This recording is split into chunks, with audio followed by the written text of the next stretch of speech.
Commander Vex Thol Krex stood on the bridge of his warship, looking out at the stars with satisfaction. His scaled hands gripped the metal railing as he watched his fleet move through space like deadly hunters. The Kethvar Empire had ruled this part of the galaxy for 3,000 years, and Krex had played his part in keeping it that way. The bridge was hot and humid, just like home. The air was thick with chemicals that would kill most other species in minutes. But for the Kethvar, this was perfect. Their thick armored skin could handle the burning atmosphere. Their enhanced lungs could process the toxic gases. This was how real warriors lived. Krex remembered his childhood on Vexthar, the homeworld of his people. Every day had been a fight to survive. The gravity was more than twice what most species could handle. It crushed the weak and made the strong even stronger. The air burned the throat and lungs of anyone not born there. Acid rain fell from the sky, eating through metal and stone. Giant predators hunted in packs, their claws sharp enough to tear through armor plating. Only the Kethvar had survived such a world. Only they had grown strong enough to conquer it and then conquer others. They were the apex predators of the galaxy, the ultimate survivors. Every other species they had met was soft and weak, evolved on gentle worlds where life was easy. The Galactic Council feared them as they should. Weak species paid tribute to avoid being destroyed. Some became slaves, working in the mines and factories of the Empire. Others became food, though their soft meat was not very satisfying compared to the tough creatures of Vexthar. "Commander," called his second officer, Thexvol, "we are detecting a signal from the unexplored system ahead." Krex turned his massive head toward the scanner displays. His yellow eyes, adapted to see through the thick atmosphere of his homeworld, focused on the data streaming across the screens. "What kind of signal?" "Radio transmissions, Commander.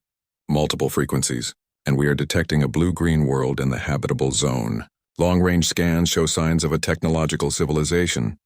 Krex felt his predatory instincts sharpen. A new species to conquer, a new world to claim for the Empire. He had personally overseen the subjugation of 14 star systems. Each conquest had been easier than the last, as word spread of Kethvar might. Most species surrendered without a fight once they learned what they were facing. "Show me this world," Krex commanded. The main screen lit up with images from their long-range sensors. Krex stared at what he saw and felt a moment of confusion. The planet was beautiful in a way that seemed almost impossible. Vast blue oceans covered most of the surface, with white clouds swirling above green and brown continents. No acid storms raged across the surface. No toxic clouds obscured the view. "The atmosphere?" Krex asked. "Mostly nitrogen and oxygen, Commander, with trace amounts of other gases. The readings show it would be breathable for most known species without protective equipment." Krex snorted in amusement. Of course it would be breathable for the weak ones. This was clearly another soft world that had produced another soft species, the kind of place where life was so easy that the inhabitants never had to struggle, never had to grow strong. "Temperature readings? Moderate across most of the inhabited areas, Commander, ranging from what most species would consider cool to warm. Very stable patterns. No temperature extremes that would forge strong survivors. No killing cold or burning heat to weed out the weak." Krex shook his head in disgust. How did such pampered creatures even develop technology? Probably by accident, he thought, or by copying it from others. Any signs of military capability? Thexvol studied his instruments. Some orbital installations that appear to be defensive in nature. A small fleet of vessels, but nothing that matches our firepower. Their technology seems adequate, but not advanced by our standards. "Of course it doesn't," Krex growled. "Soft species never develop proper weapons. They have no real enemies to fight, no real challenges to overcome. This will be another easy conquest." He began planning the standard approach. First, they would enter the system and demand immediate surrender. They would catalog the new species and their capabilities. The strongest would become soldiers in the Kethvar army, though they would probably be too weak for real combat. The smartest would become technicians and scientists. The rest would work in the mines or become food. "Take us into the system," Krex ordered. "Prepare the conquest protocols, and send word back to High Command. Tell them we have found another soft world to add to the Empire." As his fleet moved toward the blue-green world, Krex felt the familiar satisfaction of a successful hunt. The creatures living on that gentle planet had no idea what was coming for them. They had lived their entire existence in comfort and safety, never knowing real hardship, never developing real strength. Soon they would learn what it meant to face true predators. They would learn that the galaxy belonged to those strong enough to take it. The Kethvar had earned their place as rulers through 3,000 years of conquest. They had survived the most hostile world in known space and used that strength to dominate all others. Krex looked at his reflection in the polished metal of the bridge walls. His thick armored hide bore the scars of countless battles. His claws had been sharpened to cut through enemy armor. His muscles, built by a lifetime of heavy gravity and constant combat, could crush bones with ease. This was what a real warrior looked like. The creatures on that soft world probably had thin skin and weak muscles. They probably had never seen real violence or faced real danger. They might try to negotiate or plead for mercy, as so many others had done before them. But it would not matter. The strong ruled the weak. That was the law of the universe. "Commander," Thexavol reported, "we are receiving transmissions from the planet. Multiple sources, all in their native language. Should we attempt translation?" "Do it," Krex said. "I want to know what the soft ones are saying to each other. Are they already planning their surrender?" As his fleet approached the edge of the system, Krex wondered what new delights this conquest would bring. Perhaps this species would at least provide some entertainment before they submitted to Kethvar rule. Perhaps they would try to fight, giving his warriors a chance to test their skills against yet another inferior foe. Either way, the outcome was certain. The Kethvar were the apex predators of the galaxy. No soft-world species had ever successfully resisted them. This beautiful, gentle planet would soon learn to fear the children of Vexthar, just as all the others had learned before them. Captain Lee Do-hyun watched the stars from the bridge of the Earth defense ship Teguk. His hands moved across the control panels with practiced ease as he monitored the patrol route around Earth's outer system. It was a peaceful assignment, mostly watching for asteroids and checking on the automated mining stations. Earth had only achieved faster-than-light travel 15 years ago. Since then, they had established 3 small colonies on nearby worlds and built a modest fleet of exploration and defense ships. Lee Do-hyun felt proud to be part of humanity's first steps into the galaxy. They were finally ready to meet other intelligent species and join whatever galactic community might exist. "Captain," called his communications officer, Han Somi, "we're receiving an unusual signal from the edge of the system. Multiple ships, unknown configuration." Lee Do-hyun felt his heart rate increase. This was it. First contact with an alien species. He had dreamed of this moment since joining the space service. "Can you establish communication?" "Working on it, sir. They're using some kind of universal translation protocol. Very advanced." Within minutes, the main screen lit up with the image of something that made Lee Do-hyun's breath catch in his throat. The alien was massive, with thick scales covering its body and yellow eyes that seemed to glow with their own light. Sharp claws tipped its fingers, and its teeth looked like they could tear through metal. "I am Commander Vexthol Krex of the Kethvar Empire," the creature said in accented but understandable Korean. "You will identify yourself and prepare to surrender your world to our rule." Lee Do-hyun blinked in surprise. This was not how he had imagined first contact would go. "I am Captain Lee Do-hyun of the Earth Defense Force. We welcome peaceful contact with your people, but I cannot make decisions about surrender. That would require speaking with our government." The alien commander made a sound that might have been laughter. "Of course you cannot make such decisions.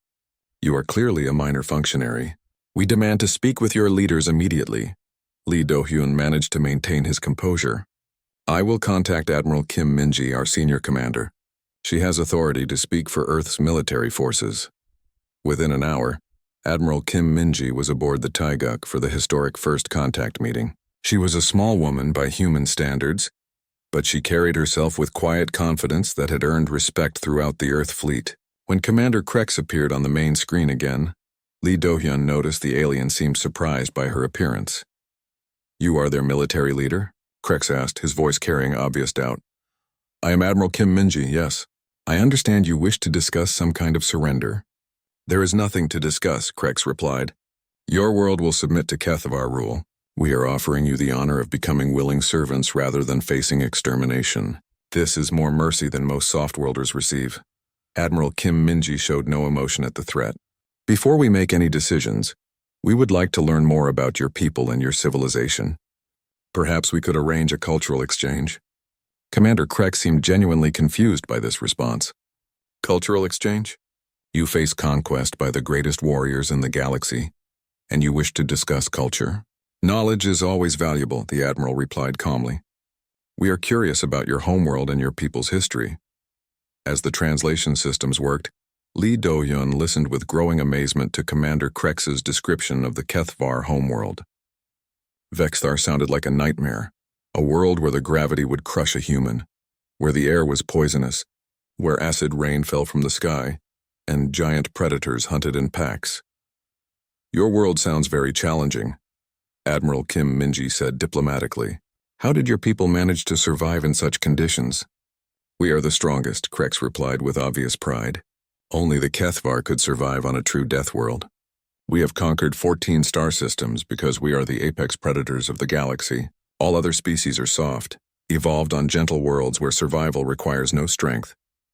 Lee Do-hyun caught Admiral Kim Min-ji's eye and saw his own thoughts reflected there. Earth gentle? Their world where hurricanes could level cities, where earthquakes could crack continents open, where volcanoes could darken the sky for years, where humans had to fight just to survive the winter in many regions. Your homeworld does sound very harsh, the Admiral agreed. Our world is quite different. We have various climates and challenges, but perhaps not as extreme as yours. Show us, Krex demanded. We wish to see this soft world that produced such weak creatures. Dr. Park Ji-won, Earth's lead xenobiologist, joined the conversation from her research station. She had been analyzing the transmission data and taking detailed notes about Kethvar biology and environmental needs. We would be happy to show you our world, Dr. Park said. But first, could you tell us more about your atmospheric requirements? We want to ensure your comfort during any visit. As Commander Krex described the thick, toxic atmosphere of his homeworld, Dr. Park's frown deepened. She made rapid calculations on her tablet, cross-referencing the data with known biological parameters. Most interesting, she murmured to Lee Do-hyun. Their atmospheric composition would be lethal to most Earth life within minutes, but they describe it as normal. What are you thinking, Doctor? Admiral Kim Min-ji asked quietly. I need more data to be sure, but something doesn't add up about their description of environmental extremes. Commander Krex grew impatient with their quiet discussion. Enough delay. You will prepare for our arrival. We will tour your soft world and select the best areas for Kethvar settlement. Your people will be relocated to areas more suitable for servant species. We would welcome a delegation from your people, Admiral Kim Min-ji replied smoothly. However, we will need time to prepare proper accommodations and to consult with our government about your proposals. How much time? Krex growled. 1 week should be sufficient. Krex made that laughing sound again. 1 week to prepare for conquest. Very well, do not attempt to flee or fight. There is nowhere you can run that the Kethvar cannot follow, and nothing you can do that would threaten us. We are the ultimate survivors. After the transmission ended, the bridge fell silent. Lee Do-hyun looked at his crew and saw the same mixture of fear and determination on every face. So, Admiral Kim Min-ji said finally, our first contact with aliens and they want to conquer us immediately. Should we contact the other colonies? Han Somi asked. Warn them to prepare defenses. Not yet, the Admiral replied. First, I want Dr. Park to analyze everything we learned about these Kethvar. Something about their attitude doesn't match their description of being ultimate survivors. Dr. Park nodded grimly. I agree, Admiral. If they're really from such a harsh death world, some of their reactions and assumptions seem very strange.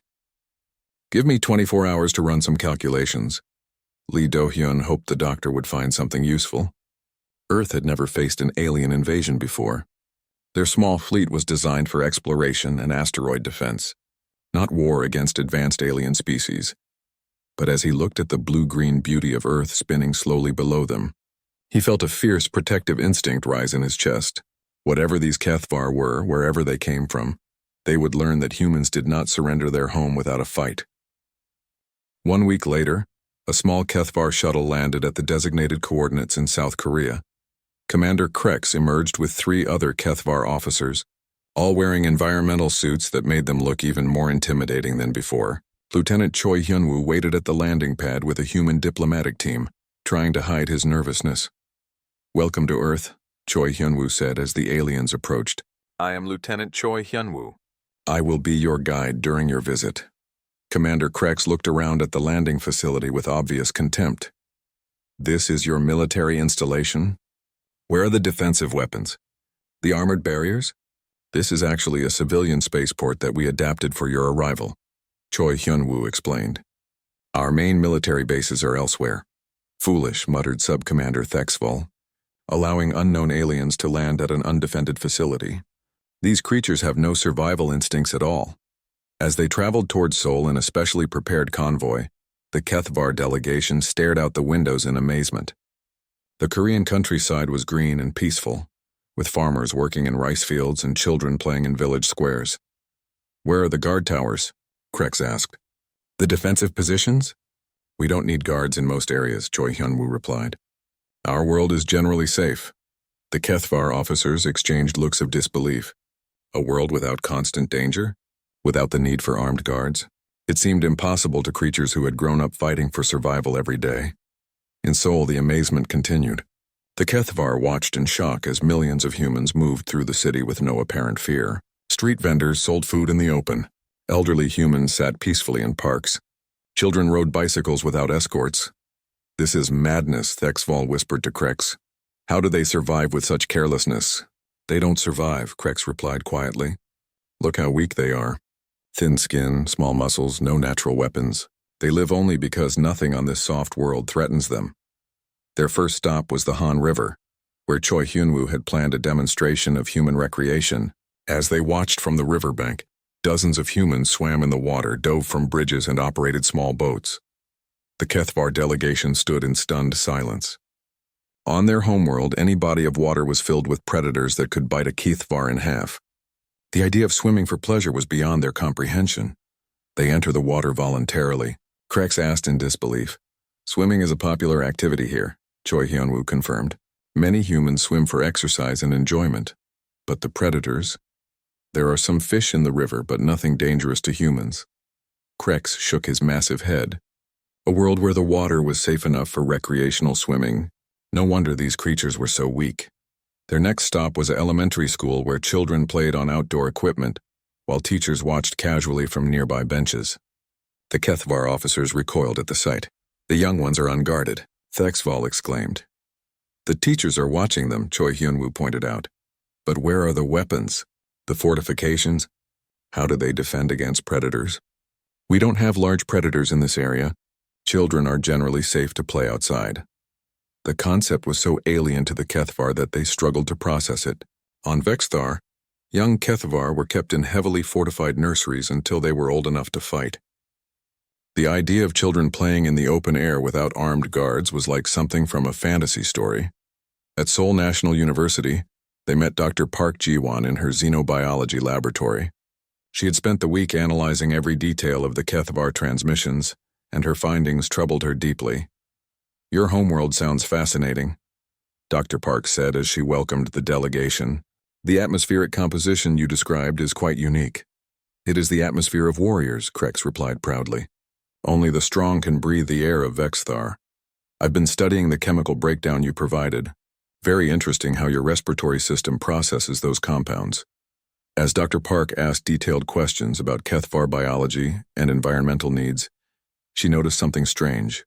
The visitors seemed uncomfortable with Earth's normal temperature and humidity. They constantly adjusted their environmental suits and complained about the thin air. During the laboratory tour, Ensign Han Somi arrived with data tablets for Dr. Park. As she handed over the equipment, she accidentally caught her hand on a sharp edge of laboratory equipment. A thin line of blood appeared across her palm. Oh no, Han Somi said casually, reaching for a first aid kit. I'm always doing things like this. The Kethvar delegation jumped backward as if she had exploded. Their eyes fixed on the blood with expressions of horror. You are injured, Thexval shouted. Call for medical assistance immediately. It's just a small cut, Han Somi replied, confused by their reaction. It will stop bleeding in a minute. She cleaned the cut with antiseptic and applied a simple bandage while the Kethvar watched in amazement. Within moments, the bleeding had stopped completely. How is this possible? Krex demanded. Such injuries should take days to heal. It's really not that serious, Han Somi said, flexing her fingers to show the cut was already closing. Human blood clots pretty quickly for minor wounds. Dr. Park made careful notes about the Kethvar reaction. On their world, Apparently, even small injuries were life-threatening.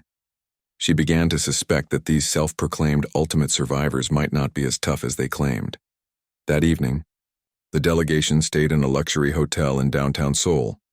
They were given a suite on the 40th floor with panoramic views of the city. As night fell, they stood at the windows looking out at millions of lights stretching to the horizon. So many of them, Thexfall murmured, living so close together with no defenses. They have no predators to fear, Krex replied. No challenges to overcome. They multiply like parasites because nothing culls the weak. As they watched, a mild thunderstorm moved across the city. Lightning flickered between the clouds and rain began to fall. The Kethvar officers backed away from the windows in alarm. Electrical discharge in the atmosphere, Thexval exclaimed. We should seek shelter. The building has lightning protection, Choi Hyunwoo assured them. Thunderstorms are common here. Nothing to worry about. But the Kethvar were clearly terrified. The sound of thunder made them flinch, and the sight of rain hammering against the windows sent them retreating to the far side of the room. On their homeworld, electrical storms were rare and usually fatal. The acid rain was gentle compared to Earth's heavy downpours. Through the rain-streaked windows, they watched human pedestrians below continuing about their business. Some used umbrellas, others simply walked through the rain without concern. A jogger ran past the hotel entrance, seemingly enjoying the storm. They go out in the electrical discharge, Krex whispered in amazement. They expose themselves to the water falling from the sky. Are they insane? Thexval asked. Choi Hyunwoo was beginning to understand that the Kethvar found Earth's normal weather patterns terrifying. These supposed ultimate warriors were afraid of a simple thunderstorm. As the night wore on and the storm passed, Dr. Park reviewed her notes in her laboratory. The pieces were starting to form a disturbing picture. The Kethvar claimed to be from a death world, but their reactions suggested otherwise. They were scared of Earth's weather, amazed by human healing rates and horrified by humanity's casual acceptance of minor dangers. What if the Kethvar weren't the ultimate survivors they claimed to be? What if Earth was actually more dangerous than their homeworld? The implications of that possibility kept her awake all night, running calculations and checking her data over and over again. If she was right, then humanity was about to learn something shocking about their place in the galaxy. Dr. Park Ji-won burst into the emergency meeting room at Seoul Defense Command, her arms full of data tablets and research files. Admiral Kim Min-ji, Captain Lee Do-yeon, and Colonel Yoo Tae-hyung looked up from their planning session as she entered. We need to talk, Dr. Park said breathlessly. Everything we think we know about the Kethvar is wrong. Admiral Kim Min-ji gestured to an empty chair. Sit down, Doctor. What did you find? Dr. Park spread her data across the conference table, her hands shaking slightly with excitement and fear. I've been analyzing every piece of information we have about the Kethvar and their homeworld. The atmospheric data, the biological scans, their reactions to our environment, everything. And, Colonel Yoo Tae-hyung prompted, their homeworld isn't a death world, Dr. Park said flatly, at least not by any reasonable galactic standard. It's harsh, yes, but comparable to some of Earth's extreme environments. Antarctica, the deep ocean trenches, some volcanic regions. Captain Lee Do-yeon frowned. But they described acid rain, crushing gravity, poisonous air. The acid rain is more like a corrosive mist, pH levels similar to some of our industrial pollution. The gravity is 2.3 times Earth standard, which is heavy but not impossible. And their poisonous air is toxic to most species, but so is pure oxygen. They've adapted to their environment just like we've adapted to ours. Admiral Kim Min-ji leaned forward. What are you saying, Doctor? I'm saying that Earth is the real death world. Dr. Park pulled up a comparison chart on her tablet. Look at the data. Earth's weather patterns would be considered catastrophic disasters on most habitable worlds. Our gravity is at the extreme high end of what most species can survive. Our atmospheric pressure, our temperature variations, our seismic activity. By galactic standards, we live on a nightmare planet. The room fell silent as the implications sank in. Colonel Yoo Tae-hyung was the first to speak. You're telling us that we're the scary aliens? Exactly. The Kethvar think they're the ultimate survivors because they're the toughest species they've ever met, but they've never met us. As if summoned by their conversation, Lieutenant Choi Hyunwoo's voice crackled over the intercom. Admiral, we have a situation with the Kethvar delegation. They're requesting immediate medical assistance. My What happened? Admiral Kim Minji asked. They were observing our morning physical training exercises when Sub-Commander Thexvol collapsed. He appears to be suffering from some kind of shock. 20 minutes later, the human leadership team arrived at the training facility to find the HFY delegation huddled in the visitors area while medics attended to Thexvol. The sub-commander was conscious but clearly shaken, his scales pale and his breathing rapid. What exactly were they observing? Dr. Park asked Lieutenant Choi Hyun-woo. Standard morning PT for the base personnel, 5-kilometer run, obstacle course, basic combat training. Nothing unusual. Commander Krex approached them, his massive form trembling slightly. Your warriors, he said in a strained voice. They run for recreational purposes? In this crushing gravity, our soldiers stay in shape, Admiral Kim Minji replied carefully. Physical fitness is important for military readiness. The distance they covered. The speed. It should be impossible for creatures from a soft world. Dr. Park stepped forward. Commander Krex, may I ask what caused Sub-Commander Thexvol to collapse? He attempted to match the pace of one of your warriors, Krex admitted reluctantly. Your Private Nam Jinsu was running beside him, barely breathing hard, while Thexvol's hearts nearly burst from the effort. Private Nam Jinsu, a young soldier who had been selected for the demonstration specifically because of his average fitness level, stood nearby looking confused. I was just keeping him company, sir. I slowed down so he could keep up. The HFY officers stared at him in disbelief. This human, who they now learned had been restraining himself, had nearly killed one of their strongest warriors simply by jogging. Dr. Park began asking careful questions about HFY physiology and discovered more shocking differences. What the aliens considered extreme physical exertion was barely a warm-up for humans. Their enhanced cardiovascular system, designed for their homeworld's atmosphere, was pushed to its limits by Earth's oxygen-rich air and standard gravity. Over the next few hours, the truth continued to unfold in disturbing revelations. Sergeant Joe Wanchik demonstrated basic hand-to-hand combat techniques that left the HFY delegation speechless. The human sergeant moved with a speed and power that their enhanced reflexes could barely track. On our world, Krex explained quietly, combat is rare. Our predators hunt from ambush, and conflict between HFY is usually settled through intimidation rather than violence. We are strong, but we are not this. This is just basic training, Sergeant Joe replied. Real combat specialists are much better than me, the weather provided. Another revelation when afternoon thunderclouds began building over Seoul. The HFY delegation immediately began preparing to take shelter, but the base personnel continued their outdoor activities without concern. The electrical activity, Thexvol said weakly from his medical bed. The pressure changes.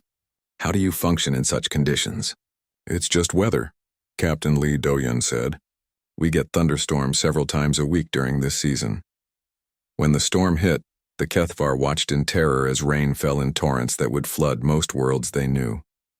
Lightning struck the base's protective systems repeatedly, each flash making the aliens flinch. But the humans went about their duties normally, some even standing outside to enjoy the cooling rain. Colonel Yu Tae-hyung joined Dr. Park in reviewing the mounting evidence. Doctor, if Earth is really this extreme, how did we develop civilization at all? We adapted, Dr. Park replied. Every challenge this world threw at us, we overcame. Ice ages, volcanic eruptions, hurricanes, earthquakes. We survived all of it and kept growing stronger. We didn't realize we were living on a death world, because it's the only world we knew. Private Nam Jinsu provided the final piece of evidence when he volunteered for a medical comparison study. Dr. Park ran standard human medical tests while the HFY observed. When she pricked his finger for a blood sample, the wound clotted and healed within minutes. Impossible, Krex whispered. Such rapid healing.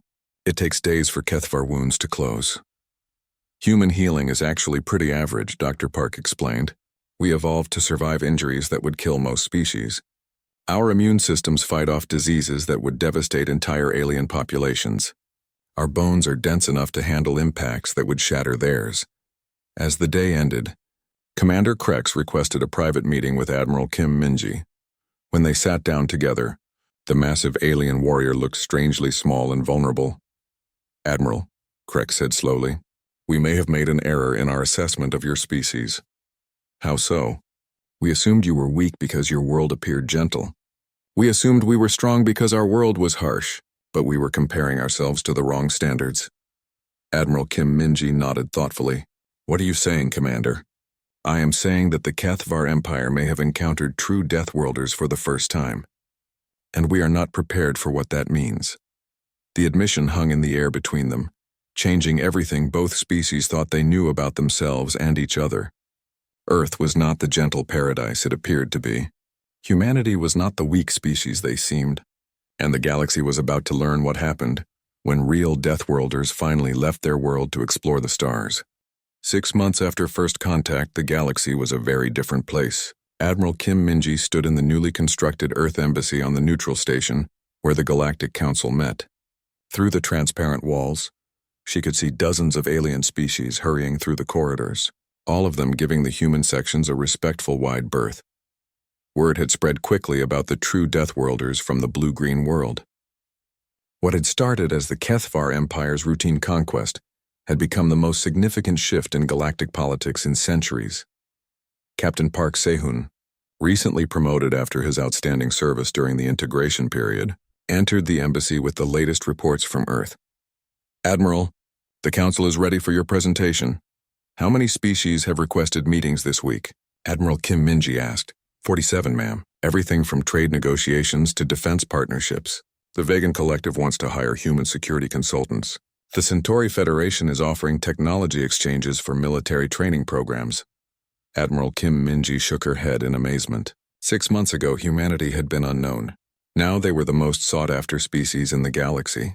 The transformation had begun when Dr. Park Ji-won published her research comparing Earth to other known worlds. The scientific community was stunned to learn that humans routinely survived conditions that would kill most galactic citizens. Earth's normal weather patterns were classified as natural disasters on most worlds. The data was undeniable. Humans had evolved on a planet where hurricanes regularly destroyed cities, where earthquakes could split continents, where volcanoes could darken the sky for years. They lived with atmospheric pressure that would crush most aliens, gravity that would break their bones, and weather patterns that would send entire civilizations into underground shelters. But the real shock came when humanity demonstrated their biological capabilities. Human healing rates were 50 times faster than the galactic average. Human immune systems could fight off diseases that had wiped out entire alien populations. Human endurance capabilities were literally off the measurement scales. Commander Krex, now serving as the Cathvar liaison to Earth, had become humanity's most vocal advocate. His testimony to the Galactic Council had changed everything. For 3,000 years, Krex had told the assembled representatives, the Cathvar believed we were the apex predators of the galaxy.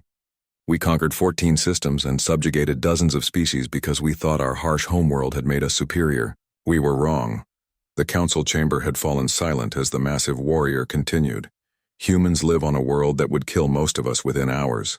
They swim in water that contains predators larger than our largest land animals. They play sports in weather conditions that we would classify as military-grade atmospheric attacks. Their children play outside in conditions that would require our warriors to wear full protective gear. The revelation had sent shockwaves through galactic civilization. If the legendary Cathvar were afraid of humans, what did that mean for everyone else? Captain Park Se-hoon accompanied Admiral Kim Minji into the council chambers, where representatives from over 200 species waited. The diversity was amazing.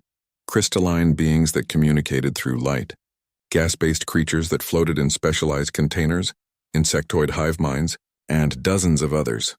All of them watched the humans with a mixture of fascination and fear. Honored representatives, Admiral Kim Minji began. 6 months ago, humanity learned we were not alone in the universe. Today we come before you to discuss our place in the galactic community. She activated the holographic display, showing images of Earth from space. Gasps echoed through the chamber as they watched time-lapse footage of massive storm systems, volcanic eruptions, and seismic activity. This is our home world. Until recently we thought it was normal. We didn't realize that what we call weather would be considered apocalyptic events on most inhabited worlds. The presentation continued with footage of human daily life. Children playing in thunderstorms. Athletes competing in conditions that would hospitalize most aliens. construction workers laboring in temperatures that exceeded the survival limits of half the species present. We offer this not to frighten, but to explain. Humanity has lived with these conditions for millions of years. We adapted, we survived, and we thrived. Now we want to share that strength with our galactic neighbors. Representative Zexhai of the Delian Union, a graceful humanoid with pale blue skin, spoke first. Admiral Kim Minji, your species' capabilities are unprecedented.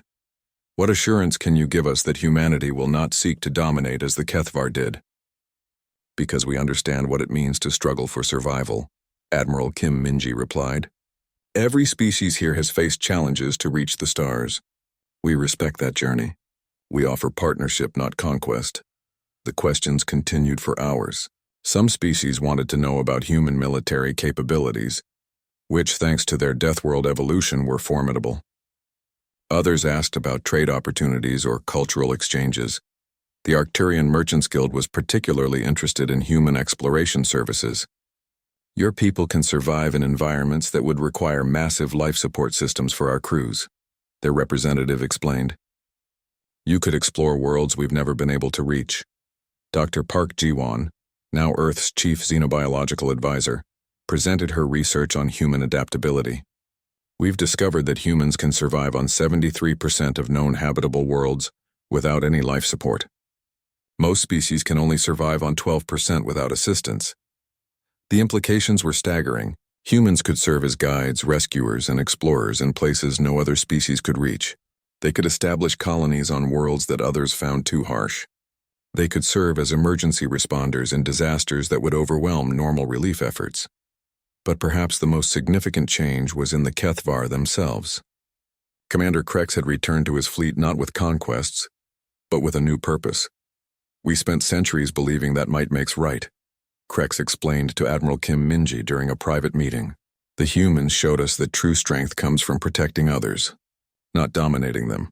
The Kethvar Empire was transforming into something unprecedented, a military force dedicated to galactic peacekeeping rather than conquest. Their warriors, humbled by their encounter with true Deathworlders, found new purpose in serving alongside humans. Lieutenant Choi Hyunwoo, now promoted to head of Human Kethvar Joint Operations, worked with Thexvol to establish the first mixed-species military unit. Human endurance and adaptability, combined with Kethvar strength and technology, created teams capable of operations, impossible for either species alone.